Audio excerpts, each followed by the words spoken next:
From Tanzania to Texas, welcome and welcome back, fellow fans of Clash of Clans. It is your host, Galadon, and yes, it's true, today's episode is kind of scary, right?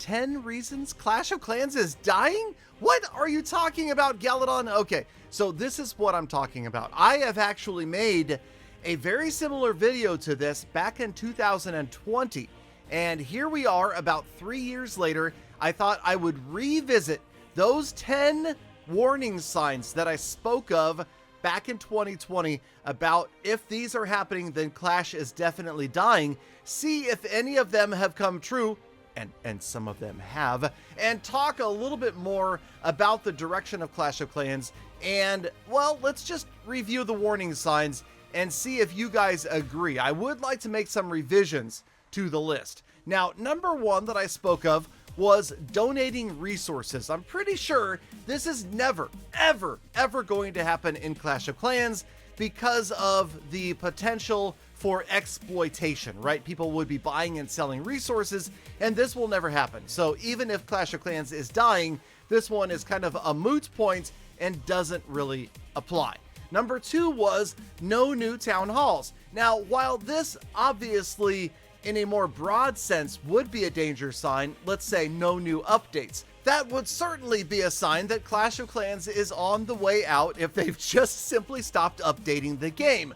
However, I think there is a potential at some point for the game to continue development without adding town halls, possibly just broadening the existing max town hall and that sort of thing. Maybe other additions to the game, new game modes like Clan Capital, Builder Base, and CWL. Rather than going up, they go out. So perhaps no new town halls is not a sign that Clash is on the way out the door. But now, here's number three, and this is a little bit scary because it's happened, technically. Number three was cheaper gems. And it's only a tiny bit cheaper when you go through store.supercell.com. I suspect, though, that this is not applicable to my original warning signs list, and that's because what you were doing is you were purchasing these gems through a Supercell website, right? Rather than through the app stores and in-game. So I suspect that Supercell is saving money in transaction fees and simply handing that on to you, the buyer of said gems. And so while yes, the gems are 10% cheaper through the store, let's be clear, technically 10% more gems, right? So you still pay the same $99.99 for 14,000 gems, but you get an additional 1,400 gems. You can get 10% off of the cost of the gold pass. And if you decide to hop on over there to purchase gems or gold passes, please do remember that you can use a creator code. And my favorite creator code is spelled Galadon. All right, let's move on to number four on the list of signs that Clash of Clans is dying. Now, we talked about in the original episode, number four, the ability to play offline or on console. Now, I do need to probably retract this statement because after this video was made, Supercell came out and made a statement. If you recall, Ilkka, the CEO of Supercell in Helsinki, Finland, made a statement saying that Supercell was working on a shift and perhaps they were moving away from exclusively mobile games, and we might see in the future some console-style games from Supercell. This is actually pretty exciting.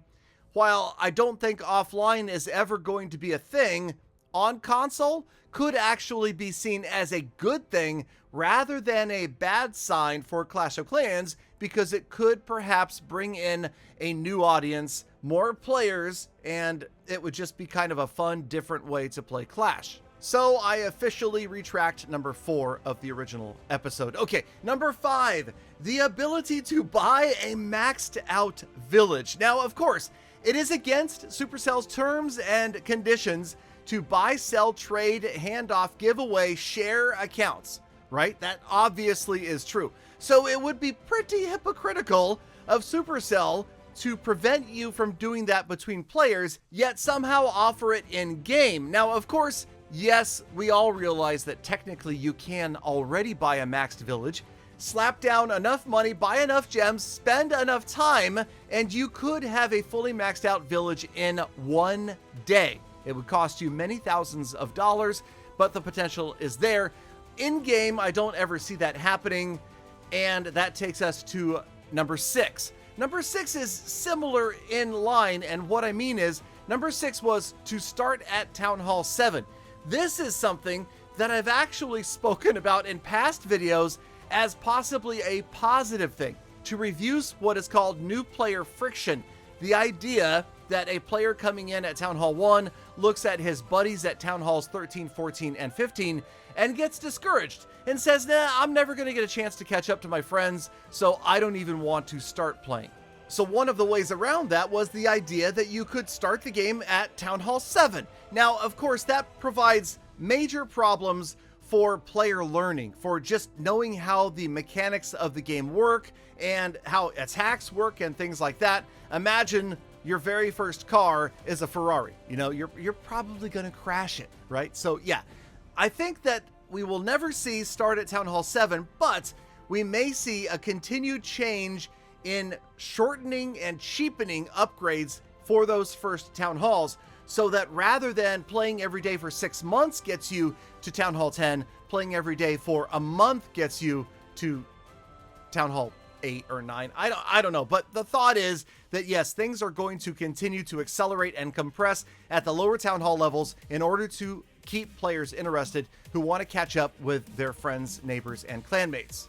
All right, moving on to the 7th reason, or sign rather, sign, not reason, sign that Clash of Clans is dying if you see no more skins or sceneries. Obviously, this is in line with what I spoke to earlier, the idea of there being no more updates, but this would be even worse because obviously for Supercell, sceneries and skins provide a significant amount of income. I would imagine they make many millions each time they add a new scenery or a new skin. So the only reason that they would ever stop adding new sceneries or new skins were if it would cost them more in work time and production than they would receive in revenue. And that would only happen if the player base were so small or so cheap that nobody was buying skins or sceneries anymore. So certainly a dangerous sign, and also something I don't foresee happening just about ever. Really, that's a last ditch problem that we would ever see. Okay, moving on to number 9. This one was very interesting because number 9 was train armies instantly. And of course, not long after I released that video, Supercell made armies free, right? They don't cost anything to train. Now, that's not the same as training them instantly. Imagine the idea of being able to do endless attacks in Clash of Clans. You could just attack, start over, attack, start over, attack, start over. If you screwed up, doesn't matter, just quit, start over. You've got another army waiting. That's a bad sign. That would be a very bad sign, and it would be a sign of desperation trying to keep players active, eliminating that wait time for another army. It would also completely throw off the Clash of Clans economy, and while some players wish they could, I don't think we're ever going to see that one. And then number 10 was, of course, Galadon's idea of the resorcular, just a way to exchange one resource for another, and we all know that's never coming no matter what. So let me know what you guys think. Clash of Clans still going strong, but give me your thoughts down in the comments. Thank you for watching all the way to the end. Galafam, you know I love you guys. Now get out there, touch grass, be good, and I'll see you back here again tomorrow for more full attacks.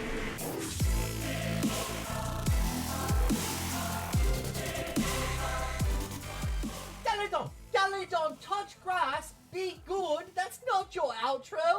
I don't know what to do with myself.